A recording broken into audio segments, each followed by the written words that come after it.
Bonjour et bienvenue chez Vigneault. Je m'appelle Patrick Ovenhausen et je vais vous montrer à quel point il est facile de poser du parquet Vigneault Click Design. Vous n'aurez besoin que de quelques outils et ils sont déjà prêts. Cutter, maillet en caoutchouc, mètre ruban et une équerre. C'est tout ce dont vous aurez besoin pour le travail. Vous devez préparer le parquet bien sûr. Vous pouvez trouver plus de détails à ce sujet dans notre vidéo Préparation support. Veuillez également lire les instructions jointes à chaque emballage. Avant de poser le revêtement de sol, vous devez l'amener à température ambiante. Déballez le revêtement de sol, empilez-le en petits tas autour de la pièce et laissez-le reposer pendant au moins 24 heures avant de commencer à le poser. Nous commençons par poser la sous-couche Silent Comfort. Parmi les matières premières utilisées pour fabriquer la sous-couche Silent Comfort, 90% sont renouvelables. La sous-couche est extrêmement résistante à la pression et offre un impact optimal et une insonorisation des bruits de pas. Une fois que la sous-couche Silent Comfort est en place, nous pouvons commencer à poser le sol design. Ici encore, le même conseil que précédemment, lisez les instructions qui vous guident étape par étape dans le processus de pose du revêtement de sol. Notre sous-couche doit toujours être placée à un angle de 90 degrés par rapport à la direction du revêtement du sol. La direction d'installation est toujours dictée par la plus grande incidence de la lumière dans la pièce.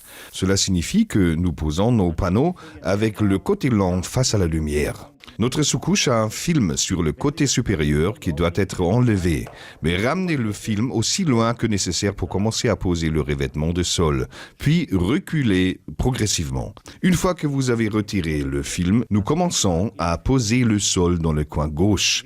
Si vous placez un panneau sur la sous-couche, vous remarquerez que la surface de la natte est antidérapante. Ceci est d'une grande aide lors du verrouillage du système et garantit que le revêtement de sol ne peut pas se déplacer dans la zone. Lors de la pose de revêtement de sol, nous laissons toujours un joint périphérique de 5 mm, y compris chambrant de porte. Vous pouvez soit utiliser des entretoises appropriées ou seulement des morceaux de plancher. Pour éviter un grand décalage dans la première rangée, nous commençons alors la deuxième rangée avec un panneau plus court, c'est-à-dire que nous avons besoin de notre cutter et notre règle.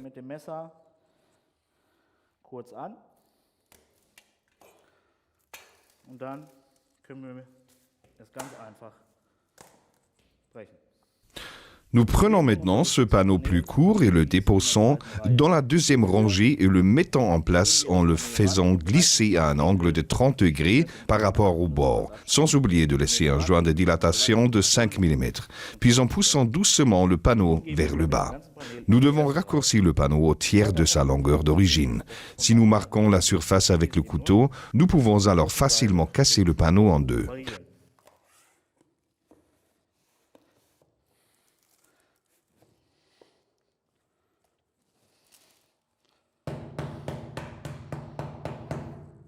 Afin de couper le dernier panneau à la bonne longueur, nous le tournons de 180 degrés, le positionnons, sans oublier de laisser un dégagement de 5 mm, et utilisons notre équerre et une cutter pour couper l'extrémité.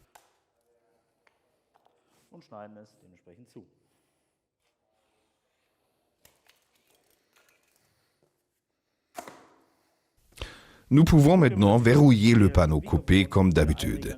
Placez le panneau à un angle de 30 degrés, insérez-le dans le panneau voisin, appuyez dessus et tapotez le bord avec le maillet en caoutchouc pour verrouiller le panneau en place. Nous mettons toujours des sols clics en pose flottante type pose à l'anglaise, ce qui signifie que nous prenons les morceaux restants d'une rangée pour commencer la suivante. Veuillez vous assurer que les morceaux de départ ne sont pas inférieurs à 30 cm.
C'était comment poser rapidement et facilement un sol flottant clipsable. Retirez toutes les entretoises et vous êtes prêt à attaquer les plaintes. J'ai hâte de vous revoir bientôt. Cordialement, Patrick Ovenhausen. Ich freue mich über Ihre Hilfe.